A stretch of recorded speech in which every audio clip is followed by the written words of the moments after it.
Recently, I came across something really interesting. This isn't just some random information. It's actual vocabulary learning data from Korean learners who use our Talk to Me Korean stories. You can see which words learners looked up the most, saved the most, and got wrong the most in quizzes. So what are those words? We took the top ranked words and filtered them again to choose the ones that are actually commonly used in everyday Korean. Just 4 words today. I know it sounds like a small number, but trust me, if you watch till the end, you won't regret it. The word that learners looked up the most is 들키다. 들키다. This word has an 87.5% lookup rate, meaning out of 10 people who saw this word, almost 9 tapped it to check the meaning. Before I explain it, let's try to guess the meaning from context first.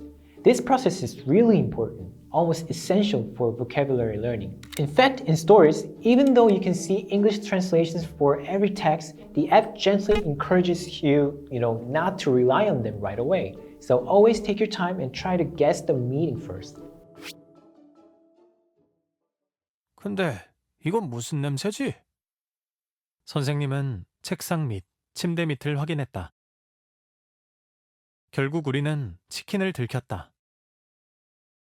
In the end, we 들켰다 the chicken. 들키다 means to be caught or to be discovered, especially when you're trying to hide something. Because it's a passive verb, it sometimes carries feelings like embarrassment or panic. Look at some examples here. I lied, but I got caught. 거짓말했는데 들켰어요. I lied, 거짓말했는데, but I got caught. 들켰어요. My mom found out my secret. 엄마한테 비밀을 들켰어요. You can simply say 엄마가 제 비밀을 알았어요. But by using 들키다, the passive verb, you convey the added feeling of getting caught against your will. 엄마한테 비밀을 들켰어요. It sounds more dramatic. When someone catches you in the act of a prank or doing something sneaky, in English you'd probably say, oh, you got me, you found me out. But if you translate those directly into Korean in an active way, like 너 알았네, 너 알아챘네, they sound a bit unnatural. In Korean, you usually express this in the passive form, so saying 들켰네 or 들켰다 feels much more natural and idiomatic. 아이, 오버했네, 그죠? 들켰네? 들켰네? 저기로 가야 돼. 아무도 신경을 안 쓰. 들켰다. 들켰다. Next is a word with a very high bookmark rate. 자취. When you see a new word and think, oh, I should remember this, you'd write it down or save it, right? 자취 is one of those words for a lot of learners in stories. 딸은 요즘 자취를 시작했어요. 그런데 아직 요리를 잘 못해요. 그래서 저는 딸한테 요리를 가르쳐주고 싶었어요. 딸은 요즘 자취를 시작했어요. My daughter recently started 자취. 자취 means living on your own and taking care of your own meals and household away from your family. It has a cultural nuance in Korean. When Koreans hear 자취, they often think of college students or young adults who've moved out for the first time. If you simply want to emphasize that you live alone without your family, you'd say 저 혼자 살아요. I live alone. But if the focus is on the independent life, especially if you're a student or young adult, typically under like 40, you'll want to use the word 자취. 저 자취해요. I live on my own. I live away from my family. Here's some common related words. 자취생. 자취 and 학생, student. So a student living away from their family. And 자취방. 자취 and 방, room. So the room or apartment of a person who is 자취ing. So if you're living in Korea on your own, searching with the word 자취 will help you find useful tips, items, and information easier. 저는 19살 때부터 서울에서 자취를 했습니다. 매일 편의점 도시락과 김밥을 먹었습니다. 서울에서 자취를 했습니다. 아 근데 원래 자취 처음 할 때 옆에서 막 도와줘요. 자취 처음 할 때 옆에서 막 도와줘요. Next is a word that is often answered incorrectly in review quizzes. 대충. 대충. In the vocab review tab, you see the words you saved and check if you remember their meaning. When there's a word that a lot of people choose not familiar yet, it means the word isn't sticking well, right? and obviously 대충 is one of them. About 84% of learners selected not familiar yet, which is the highest percentage among the words we looked at. But the thing is, it's extremely common in daily life. 학생들이 자꾸 질문을 해요. 좀 귀찮아요. 그래서 저는 그냥 대충 말했어요.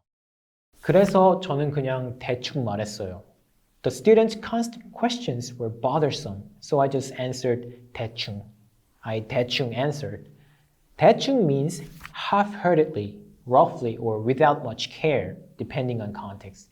You can use 대충 when an action was performed without, sincerity, proper effort, or attention. Here's some common everyday examples. You kind of half did that, didn't you? You did it half-heartedly. 너 대충 했지.